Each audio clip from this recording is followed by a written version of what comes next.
Hello, and welcome to Stories from the View, a podcast from the Pleasant View Senior Center in East Longmeadow, Massachusetts. On this podcast, we invite East Longmeadow residents to tell us their stories about their lives and events, and today's guest is Lee Breton.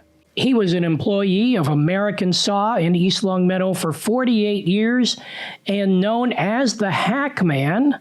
And today, your host is Marilyn Ghedini. Ed Fitzgerald and Mary Jenowyn Kaplan are on assignment. So let's get started. Welcome, Lee. Thank you for coming in here today. Oh, good morning, and thank you very much for inviting me. Well, it's great to see you, and I have to say that your reputation precedes you. I was talking to Tom, who is the president of the Historical Commission, and he assured me that you are going to be a great guest.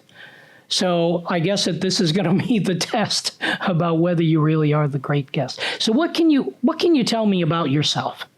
Well, when I got out of high school, I started at American Saw and worked in the factory and eventually worked myself up into a supervisor position and then into the Hackman role. So what was the Hackman role? What did that involve? Well, back in 1981, American Saw developed a new hacksaw blade. And they wanted to do something to make the hacksaw blade exciting. Not really an exciting product. But they thought of having somebody cut a car in half by hand with a hacksaw. And because I was weightlifting and worked there, and I was in pretty good shape, they asked me if I would do it. And I said, sure.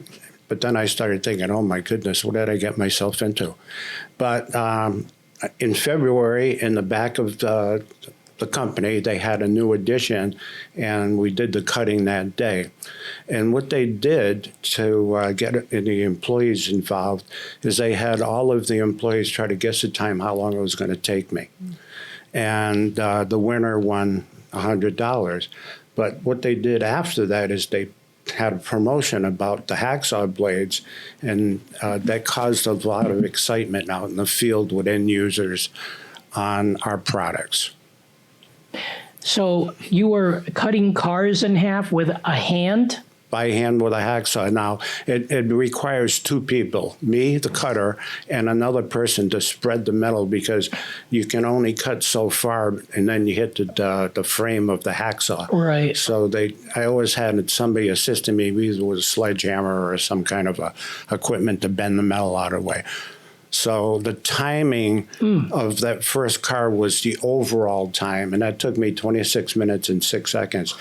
But in the future, with future cars, basically it was the actual cutting time. And my best cutting time on a Pinto was 2 minutes and 48 seconds. And I used to drive a Pinto.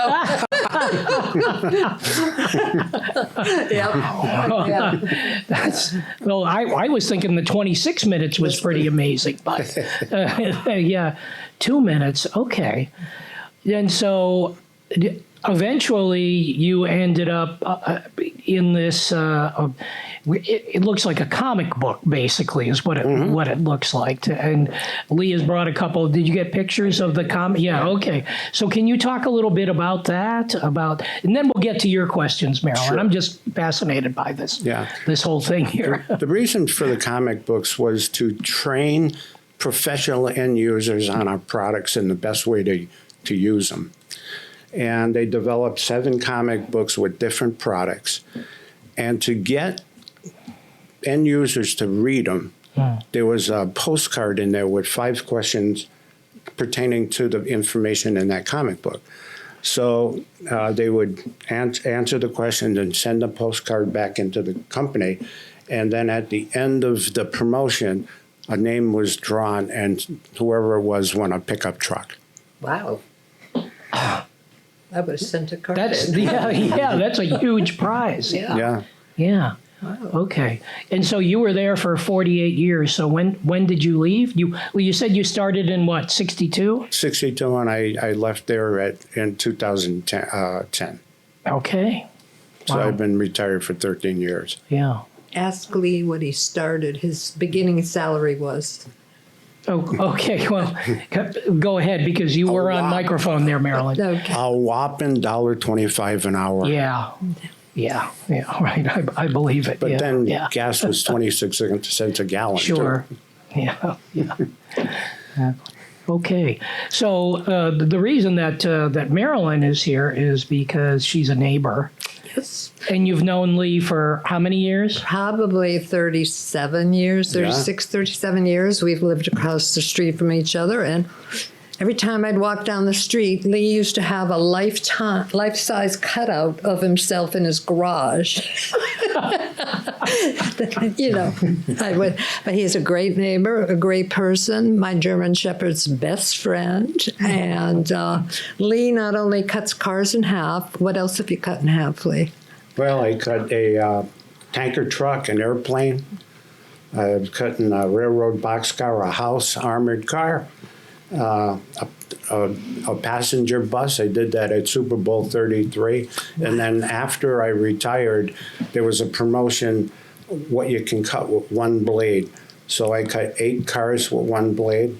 Then I went to Roswell, New Mexico, and I cut a 727 in half with one blade. And I went to Connecticut and cut a tobacco barn in half with one blade. They're good saws. And all of those cuttings is on YouTube. If you go to Lenox, Hackman, you can see all the cuttings on YouTube. Oh. So they were all filmed, recorded, Yes, from start to finish. right. And Well, they're edited, so, you know. no, I understand, Yeah. but at the time, that's amazing. How long did it take to cut the airplane in half? Or the armored car, I guess, would be the Yeah, I was hardest. thinking The armored car would be The the armored hardest. car was 31 minutes and 52 seconds. Wow. So that make a difference that it was like the armor plating on the. Is that what? Well, an armored car really, you'd think it's thick metal, but really is. It's kind of like sheet metal with Kevlar in between. You just gave bank robbers terrific And after that 31 minutes it took me to cut the car, the box car, there wasn't any money inside. Aw, bummer. Bummer. Oh. Okay, so the tobacco barn also fascinates me. Mm-hmm. So talk about that a little bit. I mean, how big was this thing? It was very good size. Not only did I cut it in half, but I had to cut it all around lengthwise. And basically what they did after is they had cables connected to it, connected to trucks. And after they had everything cut, of course it was all braced up, they pulled it apart and it just came all crashing down. And the thing that was cool is they had a drone filming from the top. Excellent. And it was pretty cool. Those cuttings were not timed because when you're cutting for time, you have a tendency to overfeed the saw. So they wanted to make sure that, you know, there were only one blade to do the cuts. So I had to kind of baby it along. So what's overcutting? In other words, really leaning into the saw and pushing I hard. see. Okay. So you can, the blade doesn't last as long. I see. You Okay. must have been responsible for selling a lot of blades. If you can cut an armored car in half with one blade, you must have been a great marketing tool for Lenox, really. Yeah. Well, Or American Saw. to get into the next cutting after the car, in 1984, the company purchased a tanker truck. And what they did this time is they went to distributors and they said, hey, Hackman's going to cut a tanker truck in half. We're going to have this contest. A professional tradesman can guess the time and win. At that time, they gave a 10-ounce bar of gold away for cutting the tanker truck. And the distributor to get the Hackman package with the ballots and the ballot box and everything, they had to buy so many dollars worth of Lenox products. So not only did it create an excitement in the field, but it also created extra sales. Yeah, I would imagine. And basically, all of the cuttings were involving end users guessing the time and winning. How long did that take? Believe it or not, the tanker truck took the exact same time as the car, 26 minutes and 6 seconds. Wow. I do want to add that Lee has 2 beautiful children, and my daughter used to babysit for them. And years ago, they had, I forget the name of the show, but it was Move That Bus. They were redoing a home for a lovely lady in Forest Park, and the kickoff was at the Elms College. And Lee's daughter, who still works at American Saw, Yeah. cut a car in half. Beautiful young lady jumped on the top of a car with a saw and boom, cut it in half. Wow. Yeah. I have a great story about my daughter and I cutting. After I retired, a distributor in Maine, NH Bragg, Bangor, Maine, wanted me to come up to cut a school bus in half, even though I was tired, because what they have is every 2 years they have a gigantic trade show. In their parking lot, they set up a big tent with all vendors in there selling products and everything. So, I said, sure. And then they said, would you and your daughter like to cut the bus in half? So I said, sure, we'll do that. But then about a week later, before the cutting, they said, well, we decided that we're going to have you and your daughter race the Bangor and some other town in fire department. So the fire guys are coming, we're going to race them. So what they did is on the bus, they made 3 lines. My daughter and I were in the middle, and the 2 fire guys were on each side. And the day of the cutting, the fire guys came and they were all young guys and everything. So I went up to them and I said, hey, yeah, take it easy. I'm 77 years old and my daughter's a young lady, So, of course, I was only kidding, and I walked away. I could hear them laughing. So my daughter and I got there a day before, and we went over the strategy. I said, you do here, I'll do there, and everything. So all 3 of us were up on the bus, 2 fire guys. My daughter's on the ground. The other fire guys are on the ground. And they said, go, start cutting. I hand my daughter the saw after I cut the roof. She went and she's cutting the sides, and then I did this, and finally we cut. We beat both fire departments by 5 minutes.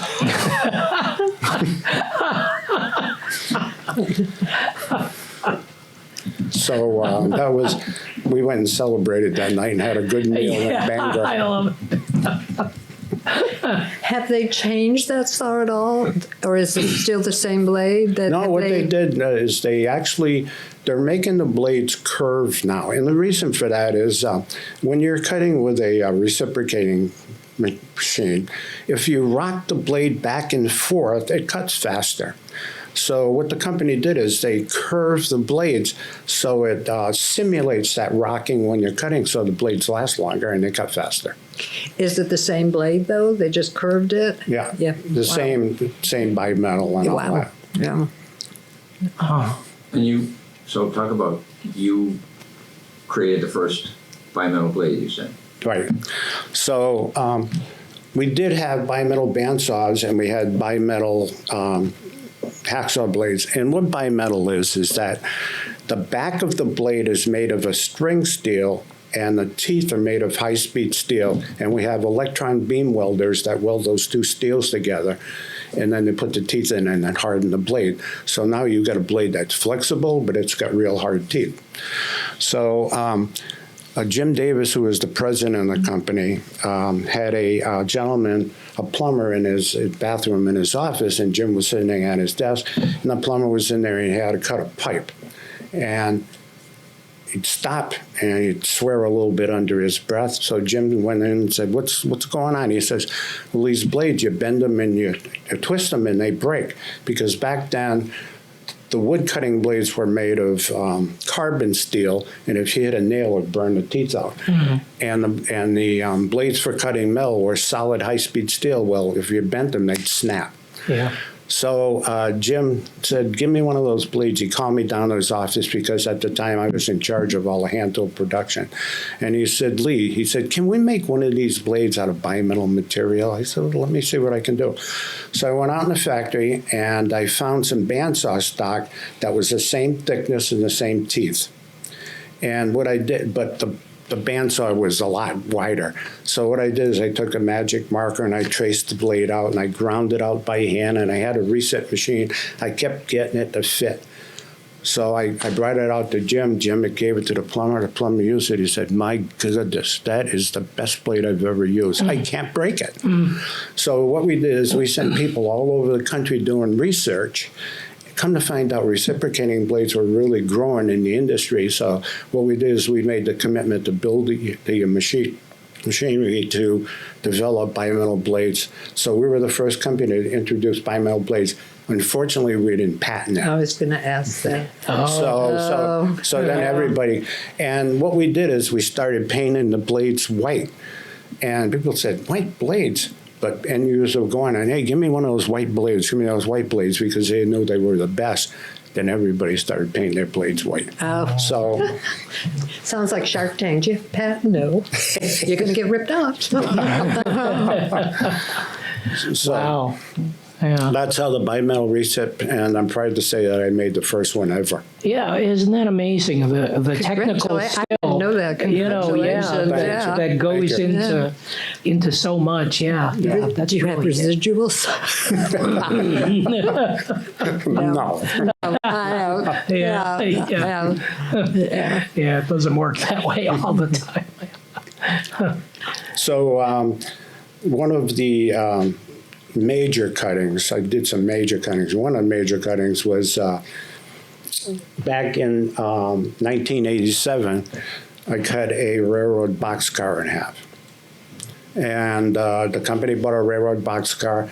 Up in East Hampton, Mass, there was a railroad track that nobody was using, and boxcar happened to be on that track.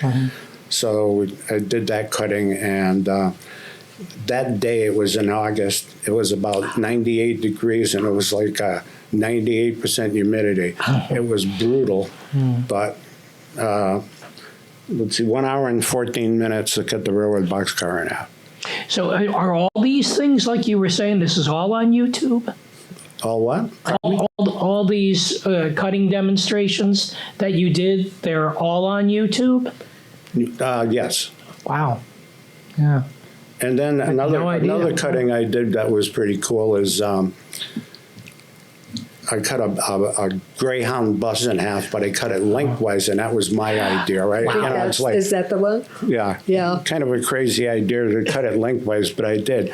But the thing that was cool about it, it was done at Super Bowl 33, the day before the Super Bowl. Okay, yeah, I was going to ask you about the Super Bowl one. On Yeah. South Beach. A week building up to a Super Bowl game, they have what's called a Super Bowl experience. So it's like a big festival, booths are set up and everything. And so that's where I did it, right on South Beach.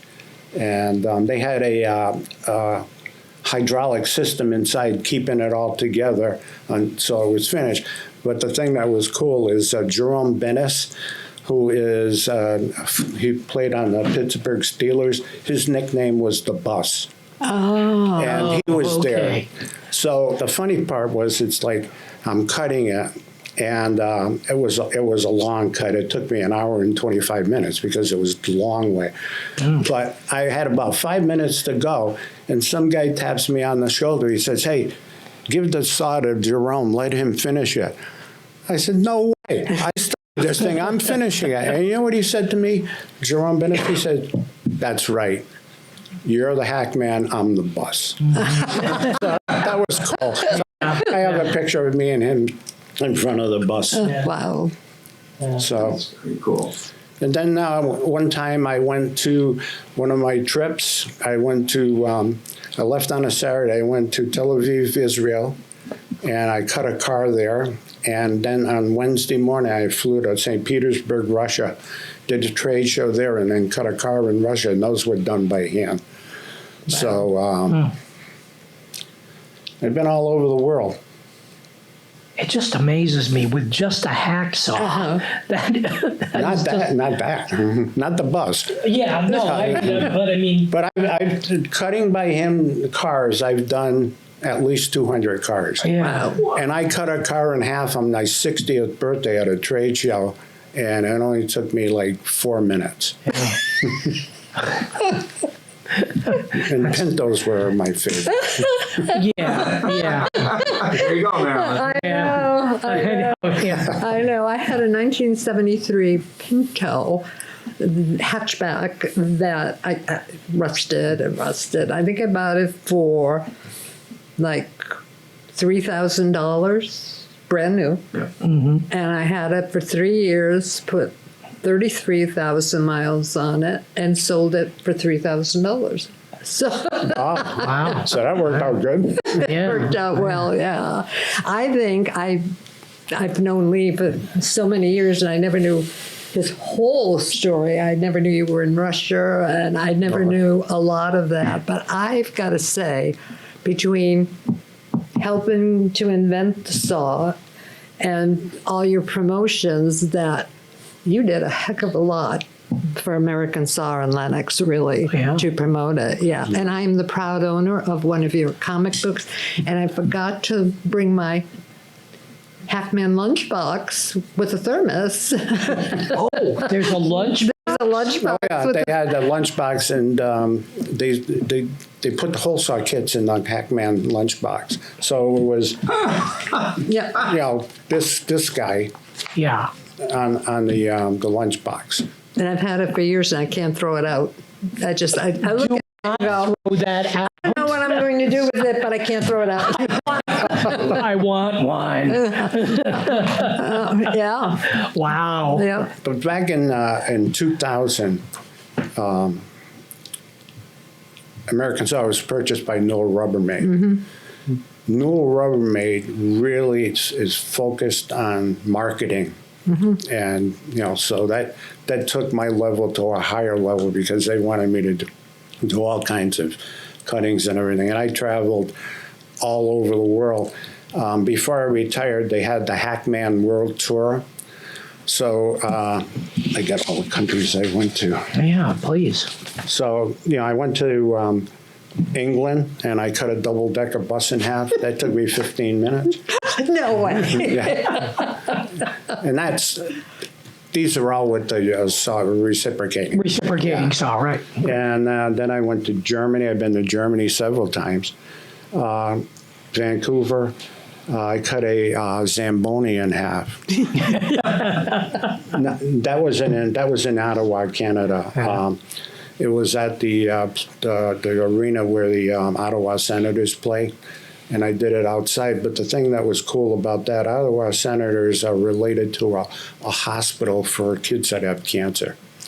So we bought a Zamboni, and we brought it up there. And what we did is we had it up there for a week, and we had people come by and say, hey, if you want to autograph the Zamboni, to go to the hospital and give $1. So there were thousands of signatures all over it. I think we gave $10,000 to that thing. Mm-hmm. And I cut the Zamboni in half just before the game when they were playing the Montreal Canadiens. Mm-hmm. So, and it was really cool around the arena where they have this the moving signs. They had Hackman going around there. Yeah. That was cool. But I also cut a bus in Japan. Wow. I was at the Philippines, and they have these vehicles called jeepneys, and they take a Jeep and they make it into like a people carrier. And so I cut one of those, and I flew to Malaysia, and I cut a car in half. I've been to Sweden. I cut cars in half in Sweden, and a bus in Sweden. Saabs? Paris. Did you cut Saabs in half in Sweden? No. I haven't done one of those yet, but I'm ready. And I went to Paris. I cut a car there. And my last trip was to San Paulo, Brazil, where I did a car there, and I cut the top by hand and the bottom with the recip saw. So traveled all over the world. Yeah, working for an international company. Wow. I went to Fall River once. I thought that was pretty cool. I was born in Fall River. So, How'd you end up up here? And how'd you end up in East Longmeadow? Well, my parents, my grandfather lived up here, and my father was looking for some work, and my grandfather was into construction. So we moved up here, and my father worked for his father. When I got married back in 1970, my wife was from Longmeadow. I was living in Chicopee. We got married and we had an apartment in Springfield for 3 years, and then we purchased a house in East Longmeadow on Vineland Avenue, and we were there for 13 years, and then we had the house built over on Bentry Drive. That's when I met Marilyn and her husband, Mo, and the daughter, Nicole, babysat for my kids and also taught my daughter how to play piano. Oh, beautiful. okay. How much of the time, but you were not the full-time hackman, you still worked. You had a regular position with the company all this time, right? So 62 to 81. 81's when I was hackman. But the first cutting, between the first and second cutting was 3 years. Wow. So I did the car, and then, I still did my normal job working there. That's what I know. So say more about what that was on the sort of day-to-day job that you had that you were hired to do. Well, when I first started there, I was working in the factory. I was welding bandsaw blades. And then I got a promotion into the department where they made the hacksaws and the hole saws. And I worked in that department quite a few years. And then I became a group leader. And then eventually a supervisor of all the hand tool production. And then when New Rubbermaid took over and they really accelerated the hackman position, that was my full-time job. Oh, okay. But when I was back at the factory, because of my knowledge of the products and how to use them and everything, I used to be the technical person. So customer service would get a call, a guy'd say, "Oh, I got a blade," So they'd transfer them to me, and then I'd help them out. Do you know when they were established in East Longmeadow, American Saw? I know over the years they've employed. I think they were, the company was 1915 when it started. Wow. And the main place was down in Springfield. And when I first started at American Saw, it was a little factory in East Longmeadow. And then they added the office and so on to where it is now, where there's like 700 employees. So did the Davis family start that, or did they buy that? There was a gentleman, Erickson, that I'm not sure of his first name, who was the owner of the company, and he hired George Davis, and George Davis was Jim Davis's father, and they hired him as a salesman. So he traveled all over the country. Then eventually he purchased the company, and when I started there, George Davis was the president, and he had been. I don't know, he had an accident, but he was in a wheelchair. And then when he passed, Jim Davis took over, and Jim Davis was unbelievable what a great person he was. Come out in the factory, talk to your employees, how's your family and everything. He was just, and then back when there was a gas shortage back in the 70s, they had to cut the heat down in the factory, so Jim went out and he gave everybody money to go out and buy long john underwear so they'd be warm when they worked. And then there was a time where there was a recession, and Jim Davis had a program where if you went out and bought a car, he'd give you $500. If you bought a furniture, you got $300. And if you bought radial tires or tires for your car, you got $300. Wow. So Great it was, employer. and the thing that was incredible about that, it was on Channel 22 News, but it also picked up by national news. So I was actually interviewed on national news because they were going around interviewing people and talking about the program and everything. So that one little gesture that he did went nationwide. Yeah. He was great. Now, did he sell the company? He's not involved anymore. No, John and Steve did. John and Steve Davis, the two sons. Are they So- still involved? No. No. No, they sold have the company. Davis Yeah. Foundation now, Yeah, and yeah. they're doing good with schools and so on. Yeah. So, but it's a wonderful company. They treat their people good, and it's one thing that's very important that they say is people make the company. Yeah. Yeah. It's forgotten. Yeah. Yeah. Yeah. It's, It largely it's very, is, very yeah. rare nowadays. Right. Yeah. Yeah. So I'd like to just go over the cuttings over the years. And Sure. Just kind of. So 81 was like the car. That was an AMC Gremlin. And then Yeah, that looks like that's a gremlin. there. that's it. Yeah, that's it. Okay. Yeah. Yeah. Beautiful, isn't it? Yeah. And then 84 was the tanker truck. And then 1985 went to Tucson, Arizona and cut a C-121 cargo airplane in half. That was 24 minutes and 1 second. And then 87 was the railroad boxcar in East Hampton, 1 hour and 14 minutes. Then I did a house on Grape Street in Springfield. We had a builder build a house, and when he put it on the foundation, he only bolted half of it. So I did the house, and that was 20 minutes and 40 seconds. And then the reason why they only bolted on one side is so they could spread the, Yeah, you needed to spread it out. yeah, so I sure. could Yeah. stand there and do my Hackman Right. deal. Right. And it's funny, every time I go by Grape Street, I look down the street and there's somebody living in it now. And then in 95, I did the armored car, and I did that at company picnic in Connecticut. And then I did the bus at South Beach. And then there was a time when they wanted to see how many with one blade, so I did 5 cars. Then I did a police car. With one blade? With one blade for the 5 cars, and the police car was one blade. Yeah, it was fun. Let's see. So, like I said, after I retired, I did the one blade cuttings, and those were good. That big 727, I said, how am I going to do this with one blade? But I did. Wow. Just like I said, I didn't overfeed it. I let the blade do the work, Yeah. and it lasted for a Yeah. whole plane. Yeah. Yeah. So physically for you, I mean, you lifted, you were in good shape. I mean, that was part of why they recruited you. Mm-hmm. You said in the beginning it was because, you were muscular and fit.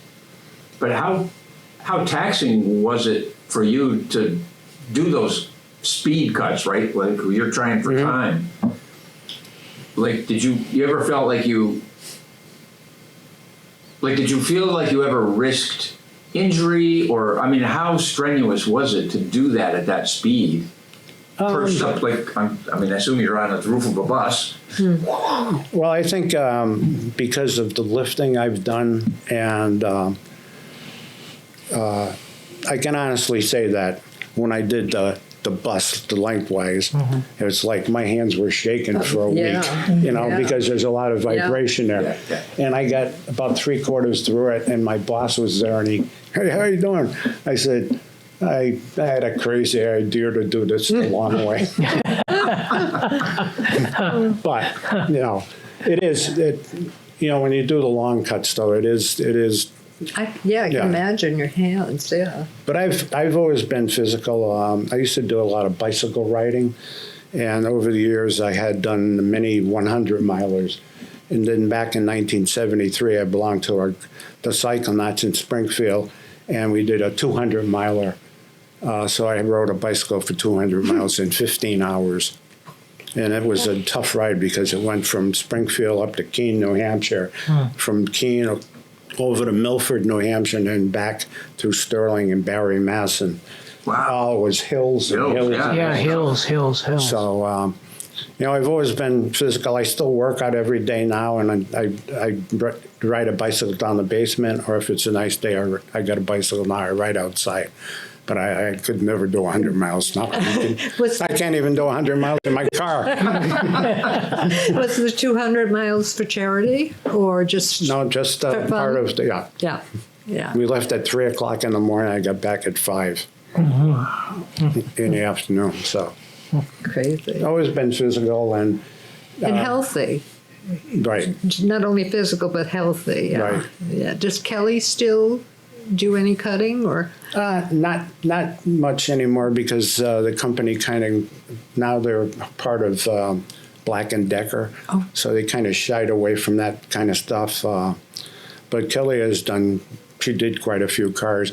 In fact, we went to the Daytona Motor Speedway, and in the infield there was a trade show, and her and I had a race, and I beat her, and she said. She said, "Oh, you had the easy car." But it was funny. A guy come up to me. He says, "What kind of a father are you?" He says, "I would have let my daughter win." He says, "Wait a minute, I got a reputation to keep." Yeah, right. Yeah. So- I'm the Hackman. So your last thing you cut, you were 77? Yep. And did you see any difference from when you were like 20? Oh yeah. Yeah. Oh yeah. Yeah. But when Newell Rubbermaid took over, they also were aligned with NASCAR, and American Saw had Jeff Burton driving a race car for him. Wow. And so many times I had gone to racetracks because it's like the Super Bowl experience before a NASCAR race, like 2 days before, they have a big trade show and everything. And I did many cars there. In fact, I cut a car on the track of the New Hampshire Motor Speedway before a race. And all the people are cheering and so. Yeah. No, it's been a lot of fun. Some of the traveling was tough, especially the trip from Israel to St. Petersburg, Russia. And it was, my daughter had wanted me to take her to a concert in New Haven. And I told her, yes, we got the tickets. And it just happened to fall the night before I had to go to Israel. But Who did she see? a group called Veruca Salt and Bush. Okay. Yeah. Yeah. Remember when Nikki wanted to go see Poison for the first time, and Mo went, and he was like, yeah. Yeah. Well, I remember one time Kelly, before she was too young to go to a concert by herself, she took me to see Metallica. Oh, gosh. I'm telling you, I was so out of place there. Yeah. Yeah. What a treat that must have been. Oh, yeah. Well, I'm glad I got to sit in on this because, like I said, I've known Lee for 37 years, and I've never known the extent of his travels and how much he did for American Saw. I think, you probably helped them sell millions and millions and millions of dollars of equipment. I'm sorry you didn't patent your... I know. Yeah. You'd be living on our street. You'd be, Yeah. Right. Yeah. you'd be somewhere. And then yeah. I don't know if you noticed that this company ring I have, the company sells products through distributors, but they also have manufacturers' reps. Now, say a plumbing rep might sell saw blades, you might sell sinks, you might sell faucets. So for an incentive for the salespeople to sell, they had a ring program. So you after you reach a certain amount for the year, they gave you a ring with a blue stone. And then if you went over your goal each year, they increased the size of the diamond. So this ring here is the best you can get. And I got it because of all of And why not? Yeah. all yeah, of right. the help I did to promote sales. Yeah. Yeah. So one of the things I didn't mention Yeah, go was ahead. they wanted to, promote sales and that. So they bought these American Iron Horse chopper motorcycles. Whoa. And so what they did is they painted them all up with stripes. The bike was white, but they put blue flames on it, and it was called the Hackman choppers. And they had 3 of them. And there was, I coordinated with our tool department to make things look like saw blades, like the pegs look like reciprocating blades that you put your feet on and all that stuff. So there were 3 of them, and it was funny. I had to take them for stickers, inspection stickers. So instead of taking them to Springfield, I drove them all the way up to Northampton and back. So I did 3 trips on these choppers. That was And enjoyed it, right? oh yeah, Yeah, real cool. yeah. But one of the things that was kind of difficult was they wanted to have these choppers at different trade shows. So I used to have to coordinate to get these choppers to the trade shows and then appear at the trade show, set it up, and they had this big, gigantic curtain that they put that looked like scenery so people could get their picture taken on the chopper. So I did a lot of traveling with that too, and it was cool. Yeah, on the road a lot. Oh, yeah. Yeah. They've Wow. been great for the community. They really have. The company has been great. They were always in the 4th of July parade with a nice float. I don't know if they still are. They were. They did. They were Yeah. in the float Yeah. every year. Yeah, they Yeah. won first place this year. Yeah. Did they really? Yeah, yeah. Cool. Yeah. In that Category. Yeah. Yeah. Yeah. Yeah. Nice. Okay, well, thank you so much for being here, Lee. We Well, thanks really for having me. appreciate talking to you. And Marilyn, thank you so much. Thank you. I've learned so much. Yeah, I we really did. Yeah. I So really it was appreciate great. it. So thank you so much to both of you. The Stories from the View podcast is available on the LCAT 01028 channel on YouTube, and it's on Spotify. If you have a story you'd like to share on the program, contact Pleasant View Senior Center Director Aaron Kobler by stopping by the Pleasant View Senior Center or by calling Aaron at 413-525-5436, extension 1401, or you can send Aaron an email at aaron.kobler@eastlongmeadowma.gov. Thanks for listening, and we'll see you next time on Stories from the View. And if you want your cut in half, give me a